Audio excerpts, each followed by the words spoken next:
అంబేద్కర్ రచించిన రాజ్యాంగం ప్రకారం రిజర్వేషన్ల అమలు చేస్తున్నామని ముఖ్యమంత్రి రేవంత్ రెడ్డి అన్నారు. బాబు జగజీవన్ రామ్ భవన్లో ఏర్పాటు చేసిన గురుకుల అవార్డుల కార్యక్రమంలో సీఎం పాల్గొన్నారు.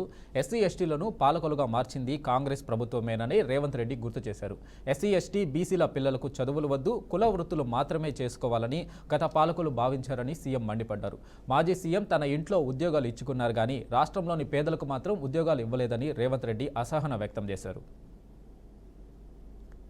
ఈ సమాజంలో గుర్తింపు వీళ్ళకు కులం వల్ల రాలేదు, వీళ్ళకు చదువు వల్ల గుర్తింపు వచ్చింది. చదువే ఈ రోజు వాళ్ళని గౌరవం తెచ్చిపెట్టింది. ఆ చదువే ఈ వేదిక మీద ఈ రోజు కూర్చోబెట్టింది. అప్పుడప్పుడు మేము మంచి ఇంగ్లీష్ మాట్లాడాలి ఎవరైనా ఉన్నారా అన్నప్పుడు గడ్డం వినోద్ గారిని నేను చూపిస్తుంటే హెచ్పిఎస్ లో బ్రహ్మాండంగా చదువుకొని ఈ రోజు మంచి లాంగ్వేజ్ పట్టు ఉన్న ఒక ప్రజా ప్రతినిధిగా గడ్డం వినోద్ గారిని మేము చూపిస్తుంటాం. వీటన్నిటికీ కారణం జీవితంలో మొదటి సక్సెస్ చూసిన ఈ రోజు ఎస్ఎస్సి కావచ్చు, ఐఐటి కావచ్చు, ఎన్ఐటి కావచ్చు, లేకపోతే నీట్ లో రాణించిన ఈ పిల్లలందరికీ ఒక విషయం అర్థం కావాలి, మీరు మా పిల్లలు, ఈ సమాజంలో భాగస్వాములు. రేపు ఈ తెలంగాణ సమాజం పునర్నిర్మించాలంటే, తెలంగాణ సమాజంలో పునర్నిర్మాణంలో మీరు భాగస్వాములు కావాలి. మీరు రాణించాలంటే మీరు చదువులో నైపుణ్యాన్ని ప్రదర్శించాలి. ఈ రోజు ఉన్నత శిఖరాలకు మీరు ఎదగాలి అనంటే చదువు ఒక్కటే మీకు లక్ష్యంగా ఉండాలి అనేదే నా యొక్క సూచన. డాక్టర్ బాబాసాహెబ్ అందించిన రాజ్యాంగం, ఆ స్ఫూర్తి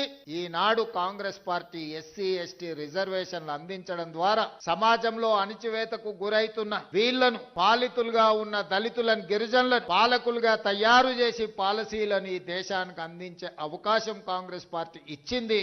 అందుకే వీళ్ళు చదువుకొని విద్యలో, ఉద్యోగాలలో, వృత్తి నైపుణ్యంలో కాంగ్రెస్ పార్టీ అందించిన రిజర్వేషన్లను అందిపుచ్చుకొని డాక్టర్లుగా, ఐపీఎస్లుగా, ప్రజా ప్రతినిధులుగా ఈ రోజు ఈ సమాజంలో రాణించి ఈ రోజు ఈ వేదిక మీద నిలబడి మీకు ఆదర్శంగా మీ ముందు నించున్నారు. దీనికి ప్రధానమైన కారణం కాంగ్రెస్ పార్టీ, పండిత్ జవహర్లాల్ నెహ్రూ గారు, శ్రీమతి ఇందిరాగాంధీ గారు. ఈ రకంగా గ్రూప్ 1 పరీక్షలు 563 కంబైన్డ్ స్టేట్ లో కూడా అన్ని ఉద్యోగాలు ఎప్పుడు ఇయ్యలే. ఆనాడు గ్రూప్ 1 పరీక్షలు మీకు తెలుసు, గత ప్రభుత్వం పరీక్షలు పెడతామని చెప్పి పెట్టి ప్రశ్న పత్రాలు జిరాక్స్ సెంటర్లలో పల్లి బఠానీల్లాగా అమ్మి వాళ్ళకి కావాల్సిన వాళ్ళను పరీక్షలలో పాస్ చేసుకున్న పరిస్థితి వస్తే పట్టుకొచ్చి లోపలేసి రద్దు చేసి కొత్త పరీక్షలు పెట్టినాం. దాదాపు 5 లక్షల మంది ఈరోజు ఆ పరీక్షలకు ప్రిపేర్ అయ్యారు. ఇది ఒక ఆవేదన.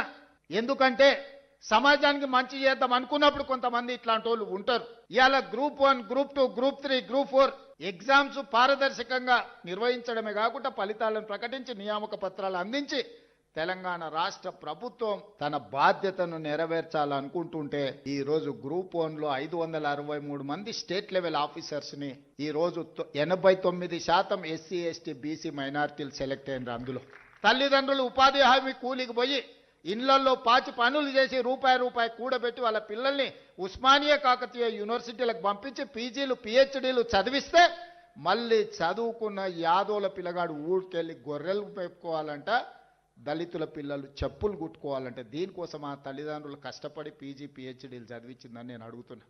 ఎందుకు ఆ 10 సంవత్సరాలలో ఉద్యోగ నోటిఫికేషన్లు ఇవ్వలేదు?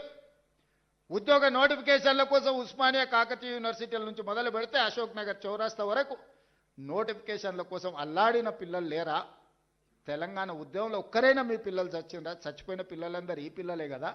ఆ పిల్లలు ఉద్యోగాల కోసమే కదా సర్వం త్యాగం చేసింది. తెలంగాణ ఉద్యమంలో ముందు బాగానే నిలబడి పోరాటం చేసింది. వాళ్ళ తల్లిదండ్రులు మా బ్రతుకులు ఎట్లాగూ కూలి నాలి చేసుకొని పల్లెల్లో పేదరికంలో మగ్గిపోయిన మా పిల్లోడు చదువుకుంటే మా జీవితాలు బాగుపడతాయి, దాంతో మా తర్వాతి తరాలు బాగుంటాయన్న ఆలోచనతో చదివిస్తే ఉద్యోగ నోటిఫికేషన్లు ఇవ్వకుండా 10 సంవత్సరాలు వాళ్ళ జీవితాలతో చెలగాటమాడిన వాస్తవం కాదా? ఇక్కడున్న అందరు నేను అడుగుతున్న, తెలంగాణ వచ్చిన 10 సంవత్సరాలలో ఎప్పుడన్నా ముఖ్యమంత్రిని కలిసిరా? మీరు కలిసిరా? ఎవరైనా కలిసిన వాళ్ళు ఎవరైనా ఉంటే చేయతండి. కానీ నేను మిమ్మల్ని రెగ్యులర్ కలుస్తూనే ఉన్నా కదా. ఇది తేడా. ప్రజా పాలనకు, దొరల పాలనకు ముఖ్యమంత్రి అంటే ఆకాశంలోకి వెళ్ళి ఊడిపడ్డ పదవి కాదు. అది ప్రజలు ఆశీర్వదించి, ముఖ్యంగా దళితులు, గిరిజనులు, ఆదివాసీలు ఆశీర్వదిస్తే ఈ కుర్చీ వస్తుంది. ఆ కుర్చీ వాళ్ళ కోసం కాకుండా మన కోసం వినియోగించుకోవడం కాదు. అందుకే మీ మధ్యలో ఉండాలి, మీతో ఆలోచనలు పంచుకోవాలి. ఐఏఎస్లు, ఐపీఎస్లు క్లియర్ చేసింది ఆ పిల్లలు కలవడానికి వచ్చినప్పుడు ఐ ఫెల్ట్ వెరీ హ్యాపీ. ఎందుకంటే అరే మన పిల్లలు సాధించారు.